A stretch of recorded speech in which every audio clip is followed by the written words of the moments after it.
विश्व प्रसिद्ध ठाकुर बांके बिहारी मंदिर की सुरक्षा व्यवस्था और यातायात व्यवस्था को बेहतर बनाने के लिए हाई पावर्ड मैनेजमेंट कमेटी की 14वीं बैठक आयोजित की गई। बैठक में कुल 25 महत्वपूर्ण बिंदुओं पर विस्तृत चर्चा कर कई बड़े निर्णय लिए गए। कमेटी के अध्यक्ष अशोक कुमार ने बताया कि पिछले 3 महीनों में मंदिर में आय में बढ़ोतरी हुई है। इस अवधि में मंदिर की गोलक से 4 करोड़ 90 लाख रुपए का चढ़ावा आया है, जबकि फूल बंगला सजावट के माध्यम से करीब 80 लाख रुपए की आमदनी प्राप्त हुई है। इसके साथ ही मंदिर को करीब 5 करोड़ रुपए का रिफंड और एडजस्टमेंट भी मिलेगा। सुरक्षा में तैनात निजी गार्डों की काली टी शर्ट बदलकर अब पीले रंग की टी शर्ट की जाएगी। मंदिर परिसर में लंबे समय से जमे पुलिसकर्मियों की सूची तैयार करने के निर्देश दे दिए गए हैं। नगर निगम में ई रिक्शा के कारण होने वाली अव्यवस्था पर नियंत्रण और अवैध अतिक्रमण हटाने पर भी सहमति बनी है। वेदर 24 के लिए संवाददाता नवनीता कुमारी की रिपोर्ट। देखिए, बहुत सारी पूर्व में जो इश्यूज थे उन पे पुनर्विचार हुआ। मुख्य बिंदुओं पे आपसे चर्चा करता हूँ कि एक तो ये कि जो गोलक खोली गई है, भगवान को जो चढ़ावा चढ़ता है वो 3 महीने का लगभग 4 करोड़ 90 लाख रुपए कुल चढ़ावा, 90 लाख से कुछ अधिक रुपए चढ़ावा आया है, जिसमें प्रगति पाई गई।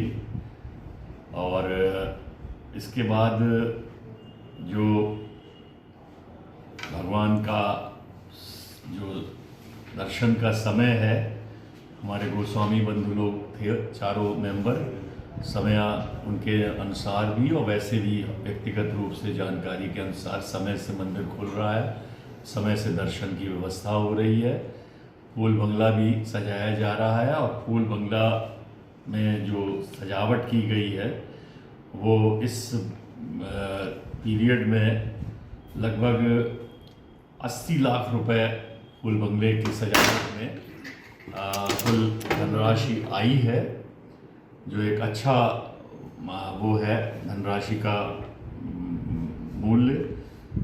बैनामे कुछ हुए हैं, 4 बैनामे हुए हैं इस बीच में, उन पे भी चर्चा हुई और उनको स्वीकृत की गई, अनुमोदित किया गया। इसके साथ साथ जो सिक्योरिटी सर्विस के कुछ बिंदु थे तो उसमें ये पाया गया कि सिक्योरिटी सर्विस वाले जो टीम है उसमें कुछ दर्शनार्थियों से विवाद हो जाता है, कभी धक्का मुक्की, ये व्यवस्था। तो मूल रूप से ये पाया गया कि सिक्योरिटी की जो व्यवस्था है वो ठीक ठाक ढंग से चल रही है। एक निर्णय लिया गया कि उनका जो वस्त्र है ऊपर का काला टी शर्ट या शर्ट जो पहनते हैं वो थोड़ा सा अच्छा नहीं लगता है प्रांगण के अंदर, तो उसमें कुछ रद्दोबदल करी जाएगी। ऐसा निश्चित किया गया कि पीले रंग की टी शर्ट या इस सीज़न के हिसाब से तो उन्हें भी अलग से पहचान भी मिलेगी और वो अच्छे से कार्य भी कर पाएंगे। उन्हें कंटिन्यू किया जा रहा है अभी 2 महीने तक, जब तक उनका वो है। हमारे प्रबंधक के प्रबंधन से जो भी चर्चा हुई, जो अव्यवस्था देखी गई है, पहले भी इसको चिन्हित किया गया था, मूल रूप से ये 3 व्हीलर ई रिक्शे की। ये मैं 2 दिन से 3 दिन से आया हूँ, यहाँ देख रहा हूँ कि ई रिक्शे का प्रबंधन पहले जैसा ही लगभग है।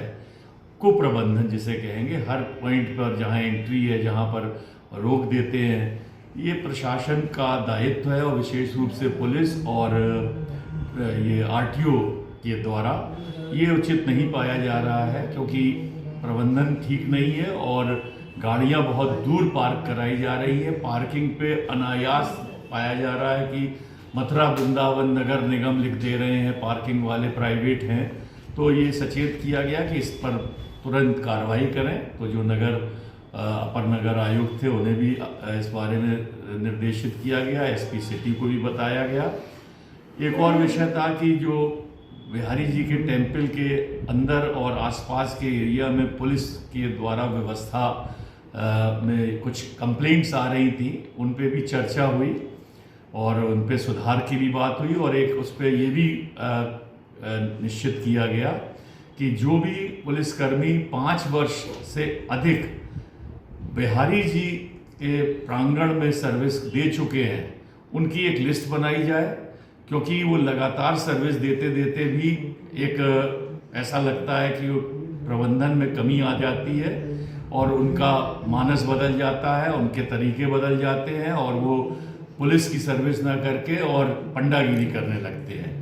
तो कुछ लोगों की शिकायतें आ रही थी, विशेष रूप से एक सब इंस्पेक्टर के बारे में कई लोगों से शिकायत आ रही थी, वो कई वर्षों से यहाँ विद्यमान है। तो एसपी सिटी को निर्देशित किया गया कि वो लिस्ट दें कल, ताकि वो उन पे आगे की कार्रवाई हो कि किस तरह से इस तरह के जो पुलिसकर्मी हैं उन्हें चिन्हित किया जाए। पूर्व में भी चिन्हित किए गए 26 पुलिसकर्मी, उनको वहाँ से हटाया जा रहा है, हटाया गया है। और भविष्य में 5 वर्ष 6 वर्ष से जो लोग हैं लगातार या बीच बीच में आके चले जाते हैं और कहीं दूसरी जगह से अपना यहाँ पर अटैचमेंट करा लेते हैं, इस तरह की लिस्ट आती है और ये शासन स्तर से कार्रवाई होगी पुलिस प्रशासन की तरफ से। ये एक महत्वपूर्ण कार्य किया गया है आज की मीटिंग में। जो खाद्य पदार्थ पेड़े वेड़े ये बहुत गलत तरह के मिल रहे थे, पिछली मीटिंग में खाद्य विभाग के वरिष्ठ अधिकारी आगरा से आए, आज भी आए थे और यहाँ के भी, तो उन्होंने एक लिस्ट दी है कि 16 जगह छापे मारे गए हैं और जो 3 बड़े बड़े लोग इसके प्रबंधक थे जो धौलपुर और भरतपुर इधर से मावा मंगाते थे, बहुत सस्ता और केमिकल युक्त जो खाया भी नहीं जा सकता था। वहाँ चर्चा भी हुई कि वो ऐसा पेड़ा बनता है कि वो बंदर भी नहीं खाता है और वो मनुष्य हम लोगों को दिया जा रहा है, जो श्रद्धालु आ रहे हैं, तो उसको पूरी तरह से रोका जा रहा है और उन्होंने भविष्य में भी लगातार इस तरह की प्रक्रिया और कार्रवाई सुनिश्चित की जाएगी। हर हफ्ते एक जगह पर वो लोग अपना क्षेत्र निश्चित करके और कार्रवाई करेंगे अलग अलग जगहों पर। बाकी बैंक से संबंधित कुछ बातें थी और बैंक से बारे में जो हमारे चर्चाएं हुई हैं कि किस तरह से मैनेजमेंट किया जाए और जो बहुत पूर्व से मंदिर प्रांगण में गोलक और अलमारी में बहुत सारी चीज़ें रखी हुई हैं, उनको 2 सप्ताह की अवधि में एक टीम बनाई गई है, उसके द्वारा पूरी उस पर वो करके कि कितना क्या निकलता है, कितना मूल्य है, क्या है, ये कार्रवाई सुनिश्चित की जाएगी। 30 तारीख तक का समय दिया गया है। आयकर का रिफंड और एडजस्टमेंट करीब 5 करोड़ रुपए का हमारे नए जो पुराने सीए थे, बीच में नई टीम आ गई थी, लेकिन पुराने सीए अरोड़ा जी को पुनः हम लोगों ने नियुक्त किया। उन्होंने बताया है कि 1 सप्ताह में वो रिफंड भी करीब 2.5 करोड़ से अधिक हमें मंदिर को मिल जाएगा। बाकी 2.5 करोड़ से अधिक का एडजस्टमेंट हो जाएगा।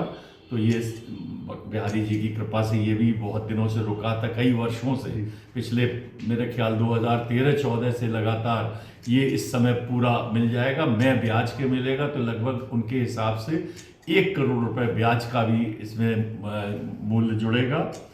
और प्रवेश द्वार पे रेलिंग की बात थी, तो अभी हम लोगों ने उसे डेफर कर दिया है कि रेलिंग का बिंदु पे पुनः चर्चा की जाएगी।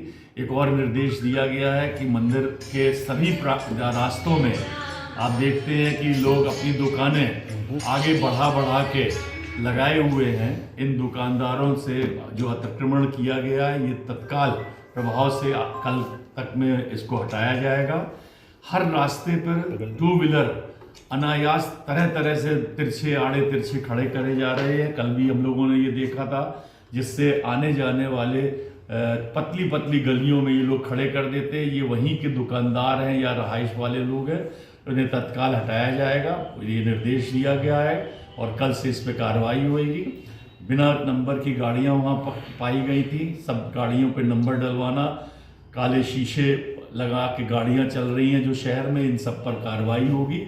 ये सारे बिंदु मुख्य रूप से इन्हीं पर चर्चा की गई है और आने वाले समय में जो भी दिशा निर्देश दिए गए उन पर क्रियान्वयन सुनिश्चित किया जाएगा। जिस तरीके से रोड पर जूता घर बनाया गया है जिससे कि अतिक्रमण हुआ है, उसको हटाया जाएगा वहां से।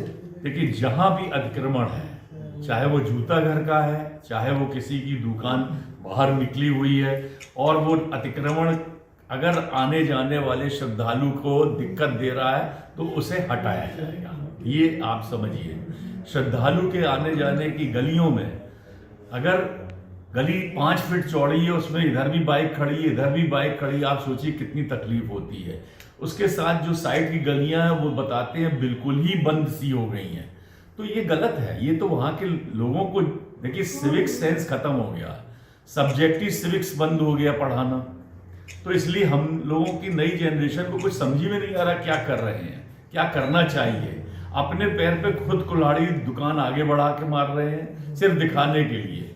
और वही पेड़े वाले, वही खाद्य पदार्थ वाले, तो ये सब बंद होना चाहिए। ये हर कहा गया है, ये सिर्फ एक रोड पे नहीं, हर तरफ।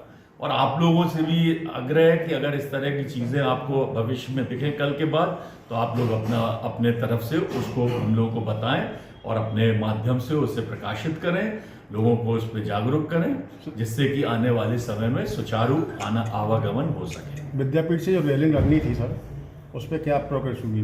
विद्यापीठ से मंदिर तक जो रेलिंग लगनी थी बाजार। हाँ, उस पर बताया आपको कि डेफर कर दिया है, अगली मीटिंग पे उस पर डिसाइड करेंगे, क्योंकि उसके लिए फंड चाहिए और अच्छा खासा फंड, क्योंकि स्टील की मजबूत रेलिंग लगनी है। तो उसके लिए हो सकता है 1 करोड़ रुपए लग जाए, 2 करोड़ लग जाए। तो अब देखना है कि फंड कैसे जनरेट करें। CSR फंड से मिलना है तो बैंक से बात करनी है, बहुत सारी चीज़ें, तो मॉनिटरी इश्यूज होते हैं। तो और निजवन का जो ठेका है, वो ठेका हमारा, चूंकि वो अभी ठेका चल रहा है, लेकिन वहाँ की व्यवस्था सिक्योरिटी की हम लोगों ने पिछले महीने से बिहारी जी से एक भी पैसा नहीं दिया जाएगा, और न दिया गया है और आगे भी नहीं दिया जाएगा। जून में बदलनी है ना? जब भी बदलेगी, जून में देखेंगे, अभी तो मई चल रहा।